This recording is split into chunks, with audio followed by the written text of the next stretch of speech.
Mind the gap. Welcome aboard, commuters. So in this video we're going to finish up the Royal Guard. Now we did begin this in part 1, so I will just bring you up to scratch hopefully. So first of all, we primed the miniature using our preferred primer. In this particular instance I used a brush on primer from Games Workshop. We then base coated the entire miniature in a flat red or a basic red. In this case I used a Mephiston red, and that took two coats because we want to keep the paint nice and thin, using as many coats as we need. We then shaded the entire miniature using Carroburg Crimson, or if you just prefer a red wash, and then once that was dry we then began to highlight up the cloak. And what we were doing, we were using thin, very thin layers, almost, well, to a glaze consistency. And then we first of all went over with Mephiston red, covering almost all of the cloak, just leaving the deepest recesses. We then went, we did another layer using a 50-50 mix of Mephiston red and Evil Sun Scarlet. And then we went over almost all of what we did before. We're just leaving some of the Mephiston red left alone. And once we finished that, we then did again using just Evil Sun Scarlet. And just like before, we went not quite down as far as the previous layers.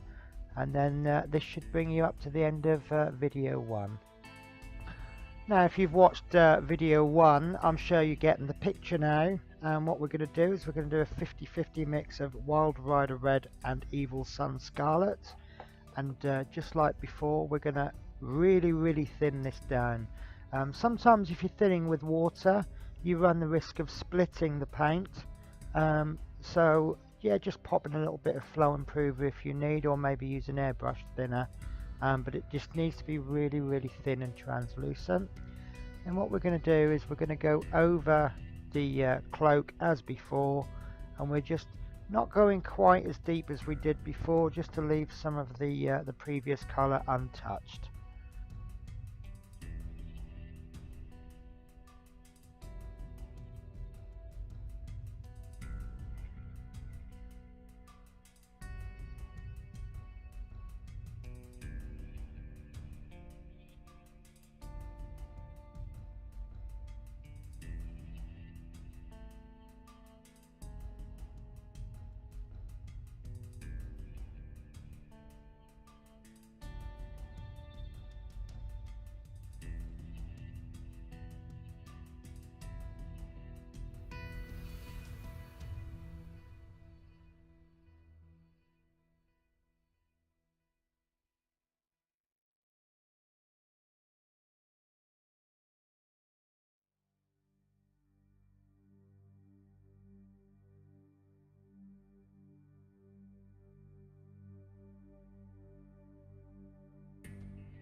Okay, and we're going to do one last highlight on the cloak, and this time just using Wild Rider Red on its own, or a suitable alternative colour.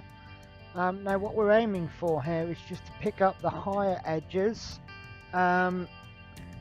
just the very tips. You know, you don't need to do all of the raised edges, just the very tips, maybe where it's quite sharp, or maybe where two edges reaches another. Again, keep it really thin, just to build those highlights up very gently.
Okay, so I wasn't actually happy with the layering that I'd done. Maybe I hadn't thinned my paints well enough. Maybe the technique didn't work. Um, but that's fine. We're here to make mistakes and learn from them. But what I did was I then went over the whole red with bloodletter, which is a red glaze, or sort of an orangey reddy glaze, and what that does is that just pulls all the tones back together. Equally, you could use a red ink mixed with some kind of medium, such as Lamia medium, or just a straight medium, and then I just painted that all over.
Okay, so the next colour that I use is a model colour black 70.950, colour code 169. And for this one, I just painted in the eye slots and the staffs. I wanted the staff to be primarily black with silver detailing, but obviously the black adds as a good base for a metallic paint.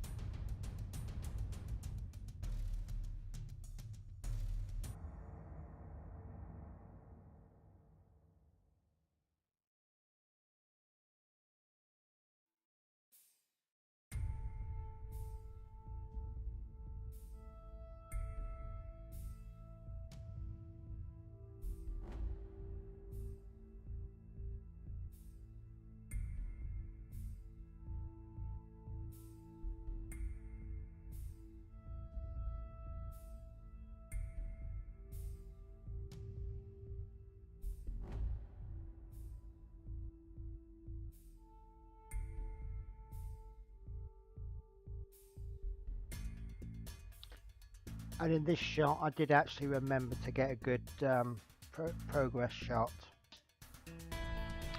So the next colour that I'm going to use is Vallejo Acrylic Metal Colour. This is aluminium. This is code 77.701. Now I used this colour purely because I had received it on that day. This is the first metal colour that I've ever used.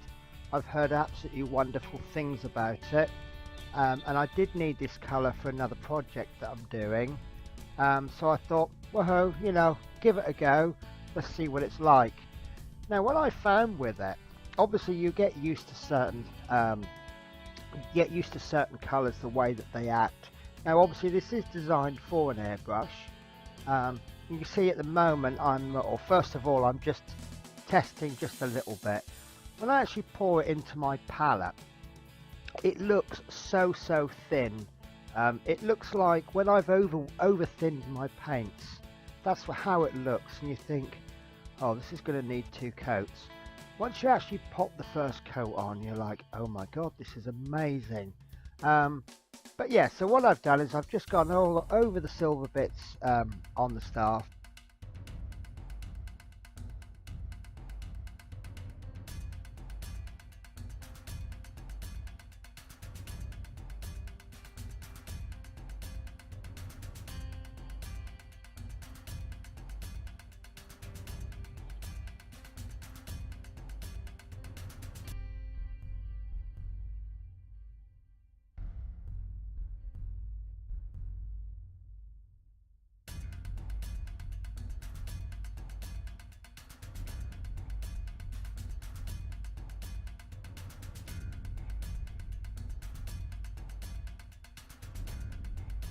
Okay, so for the next stage, I decided to work on the base.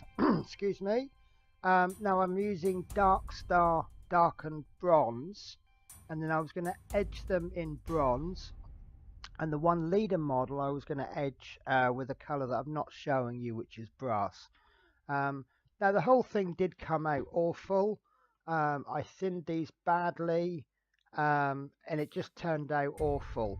However, part of this process is making mistakes and learning from the mistakes.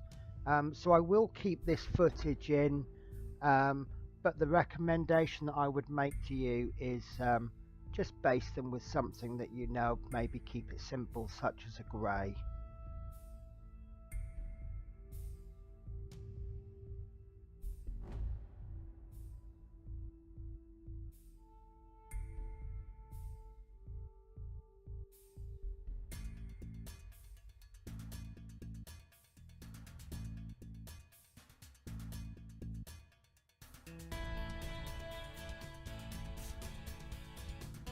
And here's my progress to date. Now the final stage, you could actually do an all over matte varnish. That of course would help protect the model. However, I decided to skip that stage, and I decided to finish off the helmet with a gloss varnish, which is Vallejo gloss varnish, code 70.510.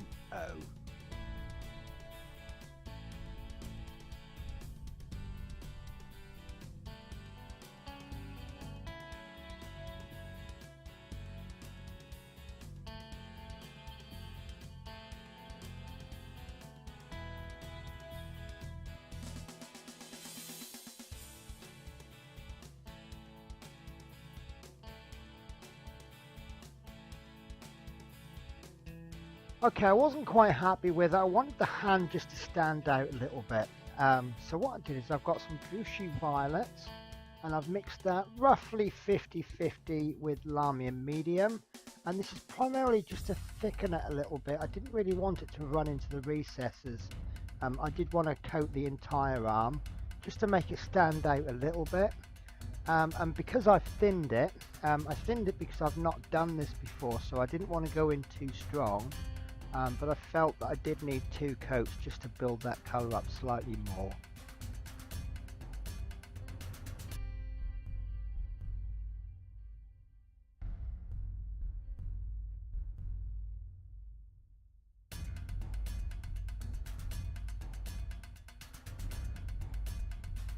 Okay, so this is the completed model. Well, it's not my best work. I hope you have enjoyed the video, and that maybe I've given you 1 or 2 ideas.